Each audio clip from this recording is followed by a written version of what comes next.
Awesome. Well, my name is Christian Putman. If you missed that earlier, I'm the adults ministry pastor at the Coeur d'Alene campus. Been over at Coeur d'Alene for the last 10 or so years. My wife is over here. Yes, she's awesome. And been married for 12, said that earlier. And my passion is I love helping people understand God's grace. That is one of my passion points in ministry, when people can understand God's grace. And then the Romans 12:1.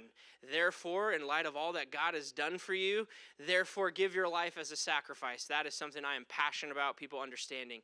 And this is my good friend who's going to introduce herself here. Thank you. I didn't come prepared with a scripture like Christian. I'm not as godly as he is. Just kidding. My name is Tammy Snowder, and I have the privilege of leading women's ministry at our Coeur d'Alene campus.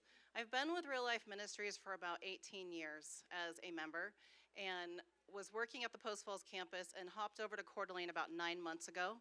And so it's a new thing for me, a new venture. I'm loving it. I get to work with this guy. And so we have a lot of fun together. And I want to share with you one of the reasons that I'm passionate about life groups. So I didn't grow up in a Christ-centered home. Like we believe in God, but it wasn't going to church, knowing who Jesus was, having a relationship with Jesus. And I became a believer in my young adult life years. And in that process, I started hearing about groups. And I had a really hard time believing that adults would get together in a living room and be all touchy-feely and share their lives and actually share real stuff about their life, right? And so I had to test that theory. And so I didn't join it, but I went to a group and sat around and listened to these people. And sure enough, if they didn't actually share real stuff about their lives.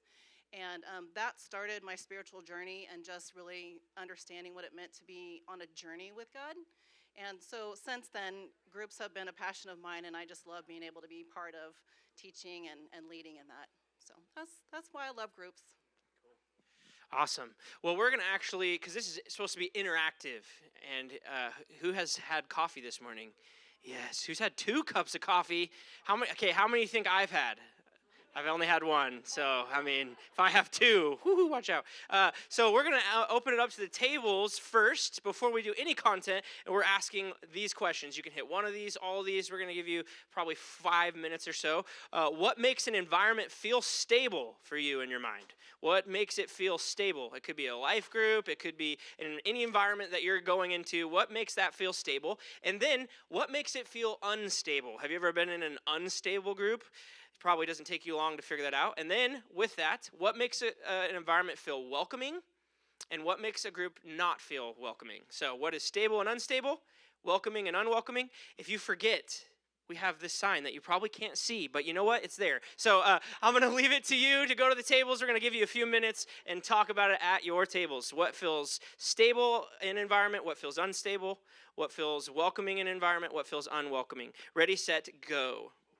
All right, we're going to bring it in. If I'm cutting you off, you probably don't feel very welcomed and stable right now. So, too bad. No, I'm just kidding. Hope you had some good discussions. I am fully confident in a room of leaders that we can go back and forth between tables and discussion and up here, and knowing that we're going to give some time for that throughout. So we will have multiple times of that sprinkled throughout, and so it gives you guys a chance to talk. And so we're talking about what is healthy connections look like, and then how do we create a stable and welcoming environment. If you missed that, sorry, that's where we're going today, but that's what we're talking about. And so the first point here, and me and Tammy are going to go back and forth. She's going to share some examples and different things as well as we go through each of these and talk about just the different things, because here's what we know. There is a guys breakout and a girls breakout in our groups, right? And as we do that, we get to partner to go, we are each called to disciple the people in our groups and within those breakouts, and what that looks like as we're also all together and leading through the group and those different things. Some of you might be here because you're a women's small group leader, or a man small group leader, male small group leader, or you're in a life group, whatever that is, we get to be and have roles together with that. And so when we're talking about healthy connections, we're talking about kind of several layers with that for this specifically. This is a very broad topic, so I'm going to kind of zone in for you what we're specifically specifically talking about. A healthy connection is helping our people in our groups connect to God, connect to us as the leaders, to others, but also to know our sheep in our flock that God has entrusted to us.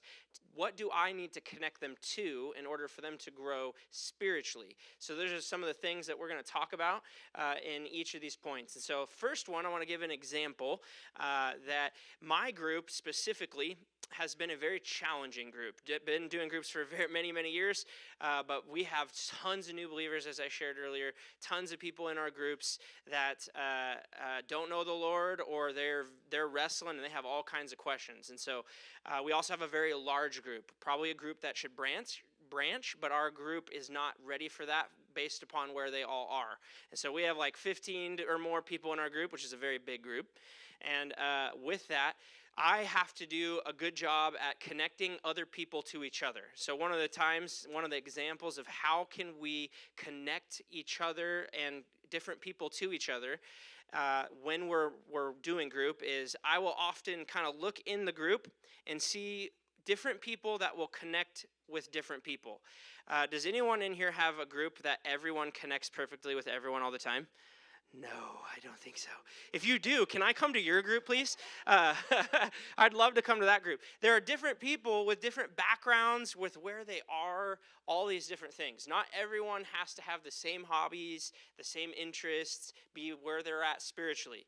So if you've been leading and you're trying to make that happen, you don't have to make that happen. That's not fully possible. And I've been in seasons where I'm like, everyone will get along and have all the same interests.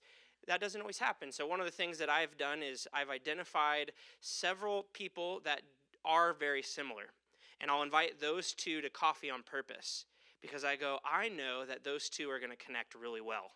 And then what that does is helps foster a relationship even beyond me to go, hey, I'm going to connect with these guys, help them to connect with other people in our group, and then let them hit it off. And then now they're connecting with each other in the group. Another example of this, a few weeks back during the Christmas season, we were in the Coeur d'Alene campus, and so we were able to invite some of our group members to the play structure. And I wasn't overly thrilled to go to the play structure, but some of the guys I knew were not very thrilled, but they were like, yeah, we'll go. And so I grabbed the guys, and we played a game on the side. The kids all got to engage and hang out. And then there were two gals that I knew would hit it off. And so I was like, hey, you two should talk about this. I think you guys like this. So I set up that conversation, and then I bounced out. For us in our group, how do we help promote connections with other people in the group that doesn't always have to be me? Maybe it's initiated as an intentional leader, but I am helping foster relationships within group to help them connect. Tammy, I know you had some examples and thoughts around that as well.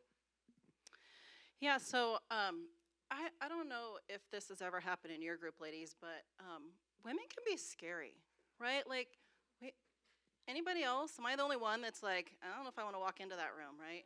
And I'm sure, guys, you have this too, but ladies, there's something that's intimidating to us about walking into that room full of women because you don't know if you're going to be accepted, right? You don't know if you're going to be included. And so one of the things that I like to do, this is a term from Christian and I did youth ministry for a lot of years, and we have this terminology called lobby sharks. And that is where you look for that unconnected person. You look for that person that's not engaged in conversation, that isn't talking to anybody. And granted, we're in a life group, so it's a smaller environment. It might be just the size of what's at your table today, or it could be like Christian's little church in his house with like 40 people or something. I don't know. How big is your life group? He can't tell us, right? 15 to 17. But regardless of what the size is, to walk into that as a woman with other ladies there is intimidating. And so I just ask a couple of gals to sort of act in that capacity of a lobby shark and to just go up especially if I know someone new is coming, a new couple, new lady, and I'll ask them to just make her feel welcome. Go over and engage in conversation. Just start, those open-ended questions. Hey, how are you doing? How was your day? About work or kids or what, we always find a million things to talk to once you break the ice. But I think it's really important that you invite people in, you don't expect them to come to you, right? That's good. So I heard you say sometimes if you know that there's a new person coming to group, that you'll intentionally talk to some other ladies, set them up to go engage so it isn't just you. Super good. One of the things too is in group, sometimes you're in conversations with people and you're doing as best as the leader to engage with everyone. Have you ever had a conversation going, but out of the corner of your eye, you notice that someone is not getting engaged with? If you've ever noticed that happening, sometimes that happens. And so sometimes strategically, another part of that and helping relationships connect, I'll actually call over to, let's say it's Ryan. I go, hey, Ryan, what do you think about baseball and this thing or whatever we're talking about? And they'll go, oh, awesome, yeah. And then they'll engage in it. And then I'll actually move over to the room to get closer because I'm talking to this person. And I'll even move over. And I'm talking about the before group, the after group, not just the during the group discussion time. How do we be intentional about fostering those relationships? The next point we want to talk about is reading the temperature in the room. And part of that has to do with, I like this statement, are you leading the group based upon where you want it to be? Or are you leading the group based upon where your people actually are? Here's what I mean by that. For us, I would love to have a little bit further along discussions in our group. Oftentimes, it's very basic because of some of the people and where they are currently in our group. And so sometimes I will try to lead the group to where I want it to be versus kind of creating and thinking through questions that meet them where they are at. And so do I have this kind of mindset where I know where the group should be. We want to make disciples who are making disciples, and we want people to take steps and to grow. But if that is not currently where some of my group is, how do I take the temperature and lead where they are versus where I want it to be? For example, in my analogy earlier, kind of talking about the things of Jesus and that story about the woman who had the perfume, right? My idea of that night looked very differently than where it went. You ever had that happen in your groups? Your idea of the group was like, oh, this whole thing is now done, right? Because now someone asked a question, and you're like, ooh, at the same time, taking the temperature in the group doesn't mean I'm always letting it go that way. Do you ever have that tension, right? Where sometimes we deviate, and other times we have to kind of go where the group is. How do we read the temperature in the room and lead from where it is, not just where we want it to be and where our expectations are? With that, I think you maybe had some thoughts on some of that. Yeah, so spiritual maturity, taking a temperature on spiritual maturity. The other night, my husband and I, it was date night, right? And we went to Olive Garden, and we get seated in one of those little alcoves, and there's this family on the other side of a wall, and there's plants and greenery and stuff, so we can't really see them, but we can sure as heck hear them. And there's a little girl with this group, and she is having a full-on 2-year-old tantrum. I don't want that bite. I don't want to eat that. And the parents are just as loud countering, yes, you're going to eat that. Like this bantering went on, right, for a little bit. And in my mind, I'm picturing a three-year-old, maybe a 4-year-old, right? I can tell it's a little girl, but I don't know her age. I can't see her. And just when she decides she needs to go to the restroom, I happen to look over, and she's like 9 or 10. And my parenting is like, oh, come on, right? Like maybe we just need to move. But we didn't. We stayed there. We stuck it out. And as I was listening to this little girl, I was expecting her to act like a 9 or 10-year-old, not like a 2-year-old having a tantrum. But she wasn't there that night, right? I don't know what her day was like. And so I think we can do that as believers and as leaders of groups. Sometimes you have someone come to your group, and they look like an adult, right? But they act like babies, and they make a mess in your group. Anybody ever have that happen? I know we have, right? And so I think my expectation of that little girl was off that night because for whatever reason she was having her meltdown. And I expected to see 10-year-old behavior, but she was really in her 2-year-old mode. And I think we can do that as just as we look. You guys know what the spiritual wheel is? When we talk about dead, infant, child, right? If you guys, raise your hand if you haven't seen that. Okay, so we'll have some conversations maybe. But it talks about the spiritual maturity and how you work around the wheel, and you start out dead when you're not a believer, and then you progress just like the age of a human being does. It progresses in your spiritual maturity to eventually becoming a disciple maker, reproducing yourself, right? And I think sometimes we really need to take a breath and get a read on where people are at spiritually and not have an expectation that is unrealistic for them. Yeah, and that helps us build healthier connections with them when we're expecting them to be where they're not. And me as the intentional leader then is once I identify that, that might mean I'm going to go have some extra coffees with them off site, right? Where I'm going to intentionally invest time there to have conversations there.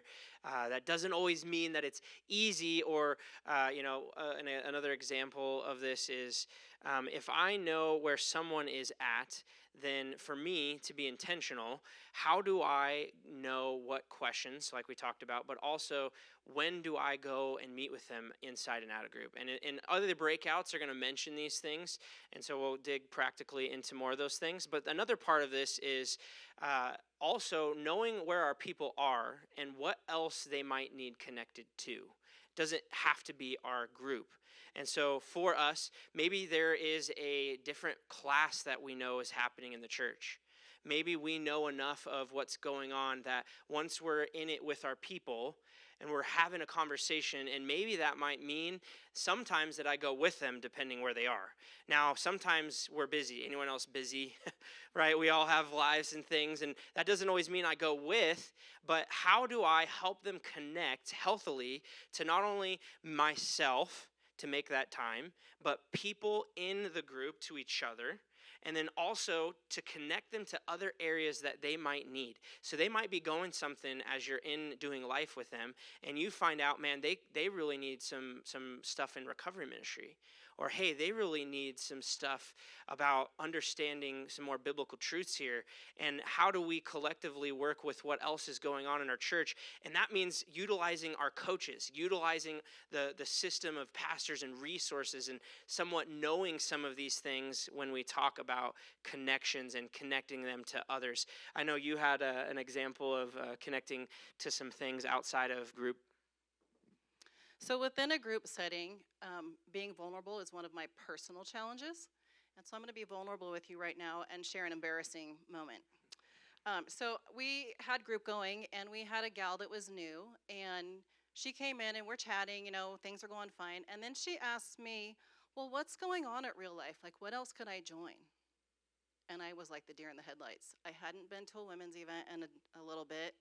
And I had taken membership like years back, so I wasn't looking to know when the next one was. And all of a sudden, I found myself in this very embarrassing situation because I couldn't tell her what was going on at Real Life. And so we sat down and we looked at the website and we got some information, and those next steps for her. But I realized that as the female lead in the group that I had a responsibility to do that. Like, take 2 minutes, literally, guys, to get on the website or the app, know when the next membership class is if somebody asks, know what the next men's or women's event is, and be ready to help those people engage to their next step.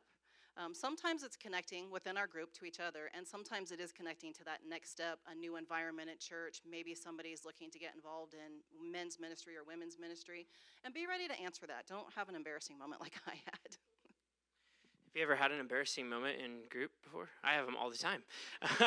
Hey, how many are in your group? Right now, we should probably branch. But, all these different things where we're not saying know everything. But for us as leaders, right, to go, man, what's God doing in our church? And if I don't know, that's okay. Like, that's such a good question. We always have stuff happening. And how do we point people to, the different resources and having them healthily connect to what God is doing and having the knowledge of that. And then when you don't, here's what I've learned. It is okay to say, that is a really good question. Let me go find out, and then I'll come back. Have you ever had to do that in group? And then don't be afraid to go back and then follow up, because that will be our part. But it's okay to not know all the things. Even when we're talking about the Bible, there's so many times where I'm like, that is a really good question. I want to talk about that and come back to you. We don't have to make up an answer on the fly and all these different things, but as Tammy's sharing, for us as disciple makers and knowing our people and knowing what we can connect them to, if a sheep needs water, right, we want to know where the water is to help them be able to drink well. If a sheep needs something, the shepherd kind of knows what they need and learning those things, and so that's some of the examples with that. Also, here's another point within this. What do you do with unhealthy connections? Have you ever had an unhealthy connection moment in your group before? Maybe I have a lot of these, Tammy. I don't know what's going on. And so sometimes we're going to have people who don't connect well, and it doesn't go well. Anyone ever have conflict? Lots of conflict, right? Conflict in our groups. What do we do with those? And some of our other breakouts are going to go even further into those that are actually exactly on this. And so here's just some other thoughts, because it is talking about healthy connections. There's going to be unhealthy connections. I love saying this all the time. We say this all the time. Where there are people, there are problems. And sometimes I'm one of those, right? We have problems, and we're going to have problems. I didn't fail when there's a problem. This last week, I didn't ask her if I could share this, but I think she'll be okay. Kyle was doing her women's discipleship group, and maybe this is one of those conflicts we'll have to work out later.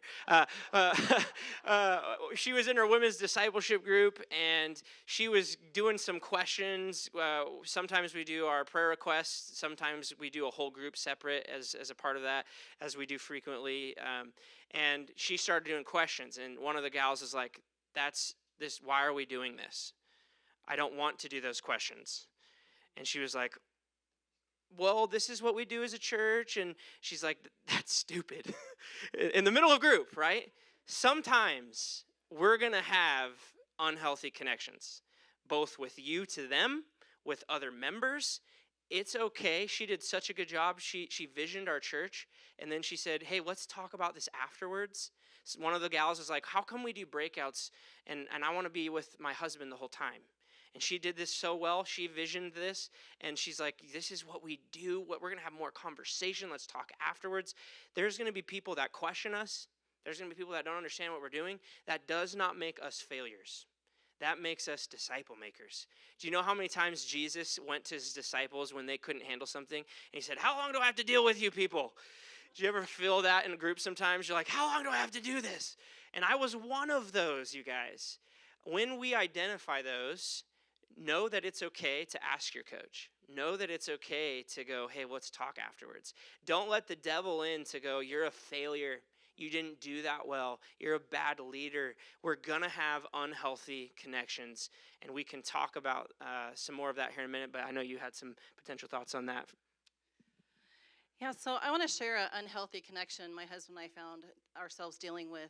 We had a lady that was newer to our group. She'd probably been coming for about a month and a half, maybe 2 months. We were getting to know her. She was starting to fit in. And then this one particular night, had a new couple come, first night in our group, right? And at the end of the night, my husband throws out, would anybody like to close us in prayer? And so new lady says yes. She prays. It's fine. And then people get up and they start heading to the kitchen. And our new couple is kind of taking their time a little bit. And new lady comes across the room and starts talking to them saying, hey, so are you going to encounter an older lady when you're in Montana on your trip? Like, I feel like a grandma maybe. I feel like there's going to be a confrontation. Like, she full on starts prophesying this situation over this brand new couple in our group, and my husband are like, like, what the heck is going on right now, right? Our radar's up, and we're like panicking, like, what do we do? We're looking at each other like, do we break into this conversation? Do we just shut it down? She's new. We don't want to hurt her feelings, but we don't want to let this go on, right? And so we eventually, I kind of got her attention and talked to her about something else, took her off to the kitchen, and my husband's over here talking to this couple. And everyone kind of leaves pretty quick that night. And then we're sitting in the car, and we're like, we got to do more. Like, this is not okay, right? We got to follow up with this couple. We got to do some triage and figure out where they're at. And so I immediately get on the phone call, and I'm like, hey, we're so sorry that happened. That shouldn't be happening in our life groups. And they're like, oh, yeah, we thought that was kind of weird.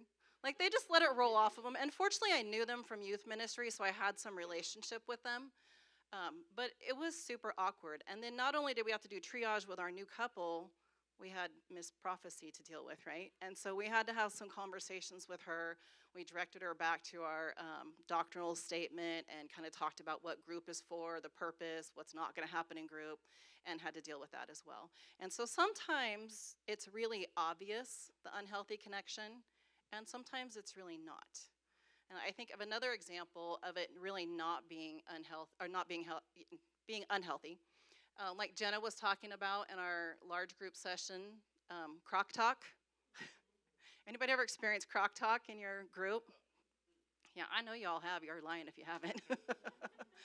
So crock talk, to refresh your memory, she was saying it was like a little jab at a husband, right? Might seem completely innocent. Maybe it's, in her case, it was his Crocs. But what did that lead to? What happened in their next women's breakout? All of a sudden, wives are bashing their husbands. Not okay. That is not what breakout is for. And so it can be that subtle, like that little seed of discontent. And that's something we really want to be aware of, especially in our breakouts. Like, ladies, do not let that turn into a bashing session. We want to honor our men. We want to lift our husbands up. And so I would just say be super careful if you hear those things to head it off right when you hear it. And yeah, just help people to move in a direction that is positive. And if there is something, sometimes there is something going on, right, in a marriage or whatever, and they do need to be addressed, but that's not the place to address it, right? We're going to help them connect to something that is an appropriate place for them to address that. That's good. Yeah, what I hear in that story too is there's going to be different people who believe different things that are at different stages of where they're at and what they see in the Word. And it's our job to help them navigate. There are some things that, as a part of real life, that are non-salvation things, but there are people who really love the Lord, who are coming into our groups, who they're going off of things that they are seeing from the Word. And we together help navigate those things, and we vision cast what our group is and the purpose and all those things. And as Tammy gets to kind of share those examples for you ladies in the women's breakouts, you're going to have conversations and interactions. And for us guys that are leading the group and stepping into those, there is a partnership on how we do that and model that well. And it's according to God's Word and how we do that, but we get to do those things. And so with that, kind of some of the time we're going to give you guys at your tables is this. What is one step you can take in helping your group grow in healthy connections? Maybe for you, it's talking about learning and knowing some more about what's happened in the church. Maybe it's processing, man, how am I going to engage when there's an unhealthy interaction? Maybe for you, it's, okay, how do I take the temperature in the room? Or something else that comes to your mind, as this is a very broad topic. But we're going to give you some times at the tables. Ready, set, go. All right, we're going to bring it in. Sorry if I'm cutting you off. I hate it. Don't like that part. Hope you had a good discussion. We're going to jump into our second point. First, we talked about healthy connections. We're going to talk about the other part of our title, creating a stable group. Creating a stable group. I know you already kind of got to talk about this at the beginning, but have you ever been in an unstable group before? Or an unstable moment where you're like, this does not feel good. Part of our job as the leader is to be intentional on what it means to create a stable group. A lot of that we talk about is a group has an intentional leader, whether it's whatever group it is, right? Whatever group we have. I know there's men's, women's, life groups. I've done youth for tons of years. Whatever the groups are, we get to go, hey, how am I setting the group? How am I engaging in it? Am I modeling vulnerability as a part of creating stability in how a group feels? Am I just someone who kind of asks a question, but I never actually share or go there myself? What we model is what we're going to set the pace of our group and how it feels in creating stability. One of the biggest things for us, especially in this last year of our new group, is group guidelines. Group guidelines help something stay and feel stable. We had our group, and I kid you not, if we ever miss 1 week without group guidelines, you guys, it is game over. And I've been hitting it, the first, it felt like a month of our first new group was like deeply digging into group guidelines. What happens in group stays in group. No fixing, no crosstalk. These group guidelines help create stability. And then me enforcing those group guidelines lovingly helps create stability. I am a people pleaser. Any people pleasers in the room? I hate enforcing group guidelines. I hate it. It is like, right? When you have to call it out and you're like, sometimes that means graciously talking to someone afterwards. But sometimes that means I do, as the leader, need to say some things. One of the ways when it goes off track all over the place, I'll go, hey guys, no rabbit trails, let's keep it back on, that's so good, but let's get back. those little comments. Or someone will go bloop, bloop, bloop, bloop, bloop, bloop, bloop, and they're over here and you're like, oh, that's so good. Hey, Jason, what do you think? Right? There's different ways for us, but having group guidelines and including people in it and not just stating it, asking the question, why do we have it? I don't know if I've kind of racked my brain for a amount of time where I say it over and over and over, but just because we say it doesn't mean that they understand why. And what we can do is create conversations to go, why do you think we have this? One of the examples, it was an amazing moment, you guys. It was a triumphant victory. One of the gals in our group said, I just cross-talked, didn't I? I was like, yeah. I didn't point, but inside I was like, yes, right? When they start understanding that you have conversations like, if we want to be about relationship, when we have someone in our group who needs to share something deep and vulnerable, and no one is listening to them, what does that feel like? And they go, oh, yeah. And I'm like, yep. And over time, they start to get it. Maybe you're in here and your group's been together forever and you're like, oh, I don't have any of these problems. That's awesome. Yay, right? But these are some of the things that even as you're going, periodically, sometimes your group doesn't need them every week. Maybe you're at a different season or spot. But helping create stability in group and group guidelines matters. And then how I set the tone and how I share as a part of those group guidelines. If I say, we're going to be vulnerable and I'm never vulnerable, what does that say to the group? Right? How do I model what I'm actually having as a part of our group? I know you had some thoughts with this, Tammy, for the women's breakouts. Yeah, I would say in your ladies' breakouts and your men's breakouts, we review the guidelines within that context as well. I know we talked about how women can be chatty or we can overtalk or fix. I know you've probably all had a tendency to have someone in your group fix, right? So when you're in your breakouts, definitely go over those group guidelines again. But I want to share with you a time that I was actually a participant in a group and got to experience the guidelines working. So I used to worked with the missions ministry, and we were at a training. You guys all know what DS1 is, right? Our group's training. And we were literally in a small group, and the leader was modeling what it looks like to lead a group. And we had a guy who rabbit trailed, off topic, interrupted. First time he got a pass, right? Second time he graciously got a pass. And the third time, Paul, who was leading this group, leaned over and was like, hey, Christian, thanks so much for sharing that. I really appreciate you, and I want to hear more about that after group. Would you hit me up with that? And then we're going to go back to the questions now.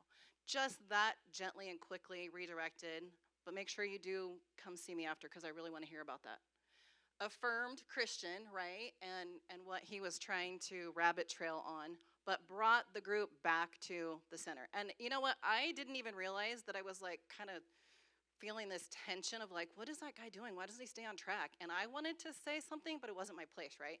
And when Paul said something to him, all of a sudden I felt like this, okay, this is a safe place. Like I have peace in this now, and I actually feel like I could share here. So it really does work. When we use those guidelines, it really does work. It's good. Yeah, and for us, sometimes even if it's shared collectively, sometimes because the dynamics change, like for our guys group, we'll share the group guidelines collectively, but sometimes I need to reshare it because the dynamics is a little different. When the gals go with the gals and the guys go with the guys, now that can change it a little bit. And in our group, sometimes I have to go, hey guys, remember the group guidelines, and even if it's just referencing it, but that can create some stability in our groups. The next point here is cookie cutter going with the flow. Real quick, who is someone who does something all the time, has to be the same, and it's like, this is what it is? Any of those people? No one wants to raise their hand. Who's the go with the flow kind of people? Like, oh, if it kind of goes, it goes, and whatever. Both are absolutely necessary and needed, and both sides have to grow on the other when it comes to groups. There has to be stability. when we do things in a certain way. When we talk about a group format, to have people have an idea of what that is, that someone who's new, I want to ask you this question. If someone walked in and they were brand new, what would they say your group feels like when it comes to being stable and welcoming? What would they say in your mind? Versus sometimes when we're in a group and we're used to what it is, we can get familiarized with it, but is my group working at helping whoever walks in, if they're new or not, to have a perspective on it? And when we're talking about cookie cutter or going with the flow, here's a version of going with the flow, because I am all about go with the flow. Sometimes it drives people nuts, but I have to grow on the other side. One time we were in a group, and we have a lot of kids in our group, and they hang out in the basement. And it is awesome. I think there's like 10 kids under 8 down there. And my middle school son helps watch them. And some nights, it is great. It is great, and they're down there, and they're hanging out. Other nights, all the kids decide to have a meltdown all at once. And one night, all of them had a meltdown all at once. And they were all coming upstairs. And it was like, okay, I really wanted to do group in these questions. But that one night, I decided, hey guys, we're going to just hang out tonight. Because it was going to be impossible to do on that night. And it was really cool because I got to sit back, and that night, people stayed like an hour and a half late after group. And they continued to hang out and have relationship, and it was really good. Then there's times where something's going on, and I have to, as a leader, go, no, this is what we're doing, and this is what it needs to look like. And that is going to happen. Are you a cookie cutter or a go with the flow? And how do you, instability, work at both sides of growing in the reality of communicating? If it's hard for you to have a process of the group format and what it looks like, how do I grow in saying, hey, this is what group looks like when it comes to group guidelines, when it comes to, what we're going to do in your ladies breakout with the ladies, or what we're going to do in guys with your men's breakout. Do you have a plan, and how do you grow in going with the flow or going, no, this is what it needs to be? I know you had some thoughts with that, Tammy, for the women's breakout stuff too. Yeah, I don't know if you noticed, but I'm a couple years older than Christian. And so our group doesn't have kids. We're set up a little differently, and we had a season where we had a couple who had adult children and grandchildren, and they were just really going through it with one of their kids. And so for about a month, now I will tell you, my husband and I, we are definitely cookie cutters. Like, we sort of stick to, the outline. But in that season, we needed to be flexible. Like, this couple really needed us to come alongside. We needed to spend extra time just loving on them, basically, just hearing them. Crying with them, like just letting them get everything out and just process through what they were experiencing in their life. Now, that's not the norm. I wouldn't say you do that, for endless weeks and months. But there are seasons where we do need to have exceptions, and where we need to really just love our people well that are in our group. And you just kind of have to read that sometimes, especially if you're a cookie cutter like I am. You got to be able to kind of be a Christian and go with the flow sometimes. Yeah, we balance each other out and get into partner in life groups and stuff. I'm going to go with the flow, and she's like, we got to do it, and it helps me. And you have to navigate that in your groups as you partner together, and as you go, how are we going to do this? So we're going to kick it to the tables. Are you a cookie cutter leader or a go with the flow leader? And we're going to share a little bit about that at your table just for a couple of minutes. We thought that'd be kind of a fun question. Are you a cookie cutter leader or go with the flow, and why? Ready, set, go. We'll be good. All right, we're going to bring it back in. It's so funny. One of the guys in our table talk environments, every time I would bring it back, it happened to be on him every single time. And so it was so funny. One time he came up to me and says, hey, Christian, I have to ask you something. I'm like, oh, what's up, bud? His name was Chris. And he says, every time you bring it back, I'm always the one talking when that happens. Do you purposely like wait till I'm talking and go up there. He was genuinely asking me this. I'm like, bro, I swear. So if it happens to be you when I say back up here, there's a little funny story to break up all the content. With that, we're going to jump to the last part of this, and we have 5 minutes left. So we want to make sure and get you to lunch well. So we're going to wrap this up and do this as quickly as possible. First, want to say this. This is a very big subject to talk about in an hour. And we are talking about 3, kind of 4 even different spots to this. This is just kind of shotguns of different things to help fuel conversations and things in our mind. And this is a process. As leaders, we're always growing as leaders. Amen.